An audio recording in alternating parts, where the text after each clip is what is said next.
Originally, we were going here, Canapiscau, Quebec.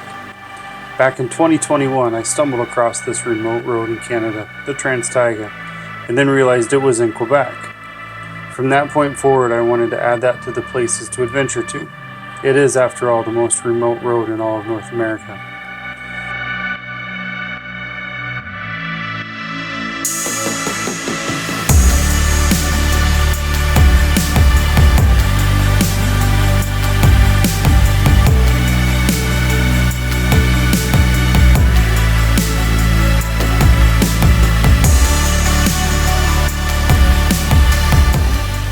Early in 2023, the team assembled and planning started. A 2-week adventure.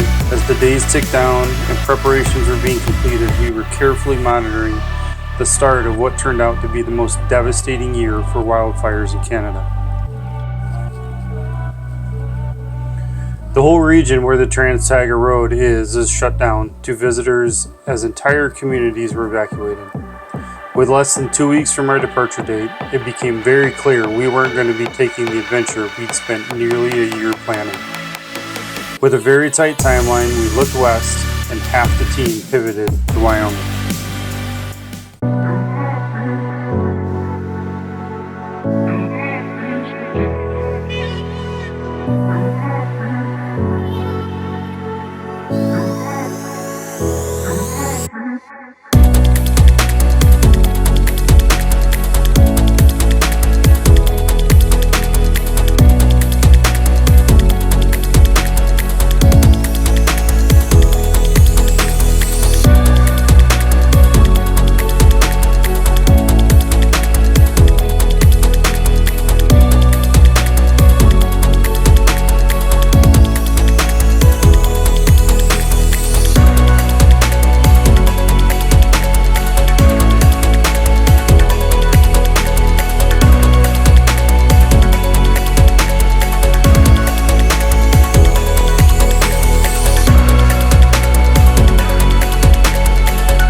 From Michigan, it's a lot of highway to get out west.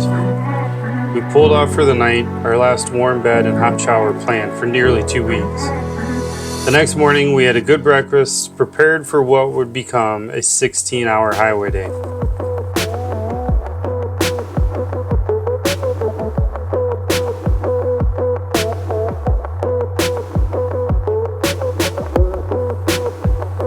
After struggling to find a camping spot in Iowa, Team Chef Scott Bernard prepared tacos for us in an abandoned gas station parking lot. We pressed on.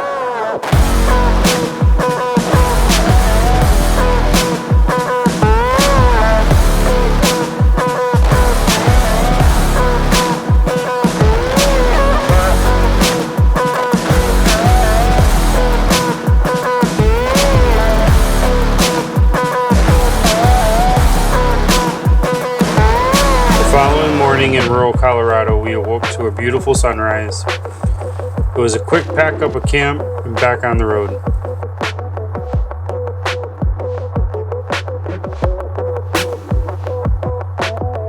It wasn't long before we were able to start seeing the mountains coming up over the horizon as we headed west towards the Rocky Mountains.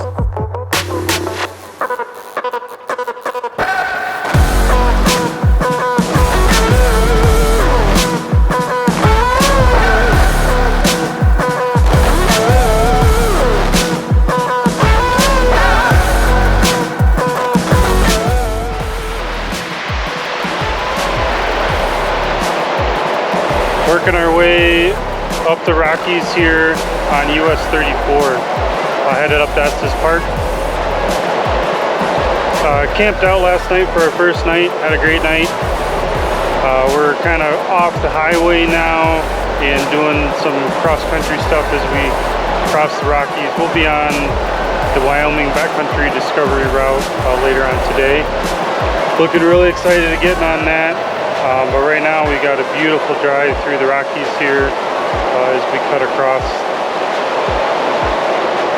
For several of us, myself included, this was my first time driving through the Rocky Mountains. Definitely going to have to return.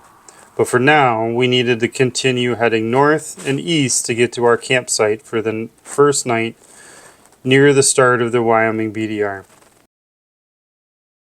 After crossing into Wyoming, starting to climb across the Medicine Bow Mountains, we stumbled upon Mirror Lake at just over 10,000 feet. It definitely deserved a stop.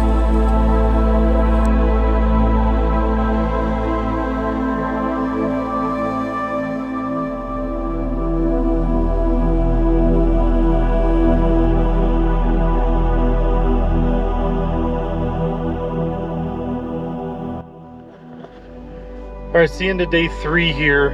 We've got a beautiful campsite on the Wyoming backcountry discovery route. We're in the Medicine Bow National Forest. The site it's a dispersed location. It's right off the course. It's absolutely fantastic. The problem we're having right now, or the bummer, is we're dodging thunderstorms at the moment. We had a day that didn't quite go as planned, and it kind of takes the fun away from it. We got 3 members of the team who are down right now with altitude sickness. Being from Michigan, we spend all our time at about 600 feet, and right now we're camped at about 8,000 feet. We crossed a pass at over 10,000 feet today. I was even not feeling great earlier, but I seem to have acclimated now because I'm feeling just fine. But a couple of us are not, so it's pretty early. It's, I don't know, local time it's maybe around 7, but 3 of the team members are already tucked up and have called it a day. We're already looking at the route and trying to figure out what it looks like if we have to change the route and adjust a little bit based on the elevation. So, that is maybe not a concern for some people that are used to elevation, but if you're coming from the Midwest, understanding how your body reacts to elevation is maybe important, or taking the elevation climb a little slower.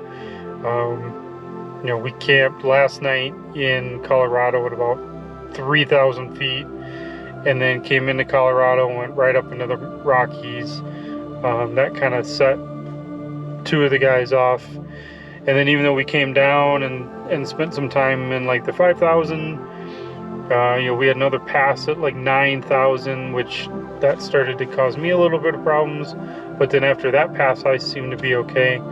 But then we came out of Laramie to head west to the area around Baggs, Wyoming, where the BDR starts, and the pass there is almost 11,000 feet, and that really set the guys off again. So and then now camped at 8,000, they're kind of struggling. So we're gonna find out in the morning what that looks like for them.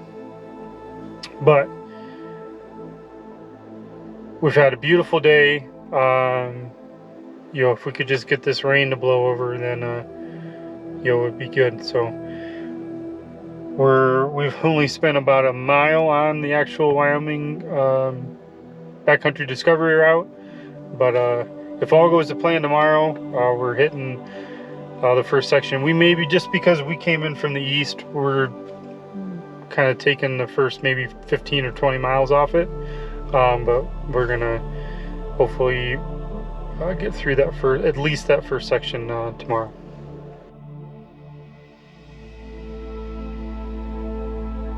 The next morning brought sunshine, several of us feeling much better, fortunately, and after a good camp breakfast, it was time to set off.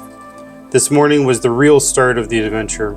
We knew that the majority of the next several days we'd be on a lot less pavement, and although we'd swing through small towns as we went, the majority of our adventure was very remote from here on out.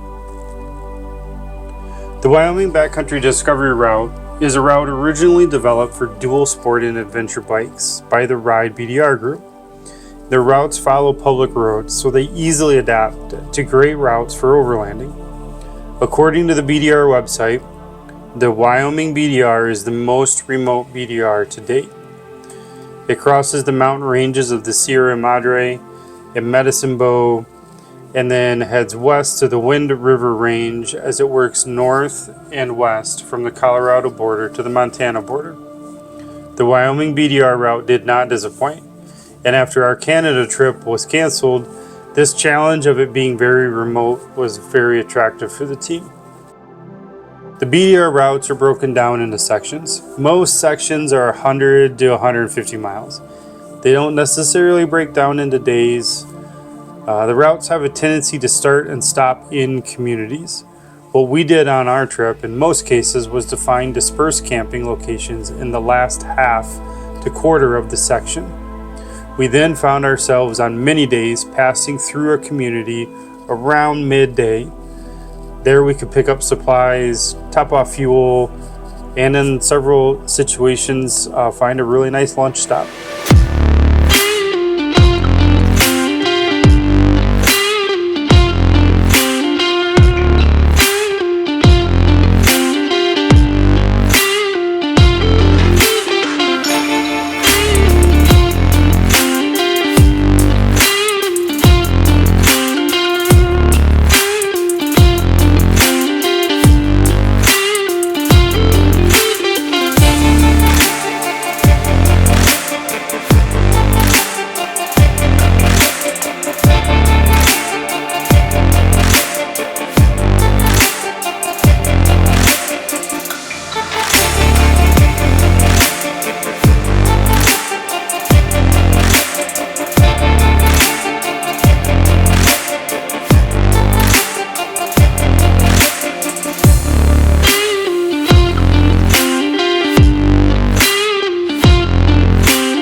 So we're working through day one here on the Wyoming BDR. We chose to give the expert turnoff a try, and we've run into a lot of snow, more snow than any of us are gonna dig through.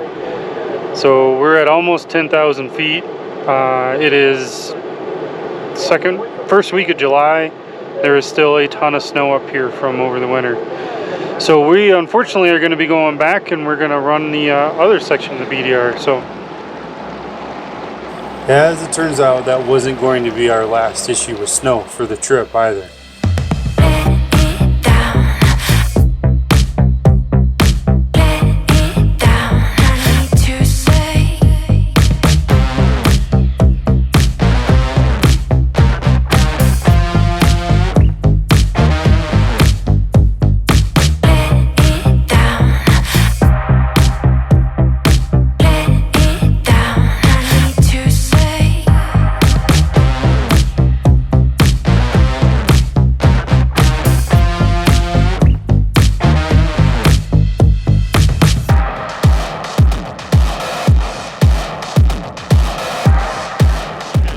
Stopped here. We're on back on the main route. We've just come down all these series of mountains kind of behind me here, and opened up into this big kind of plains area. And we're about 53 miles through the main route. Just kind of taking a break, getting some photos, and stretching for a minute. We're gonna head down a little bit more in elevation before we do kind of our lunch break. But tonight, as we move on, we'll come in through Centennial and find a place to camp in that area is what we're expecting. So it's been absolutely gorgeous. Terrain very different than I'm used to, certainly being based in Michigan, but it's been a lot of fun. Road's been in good shape, other of course than the one that was covered with snow that we had to turn around on, but road's been a lot of fun up and down through the mountains. A tick over 10,000 feet at one point today as we crossed over the pass.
Overall, the route was easily accessible.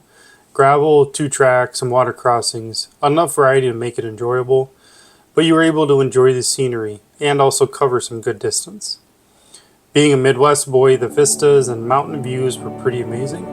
The remoteness and the sheer vastness of this area of Wyoming was way more than I was expecting.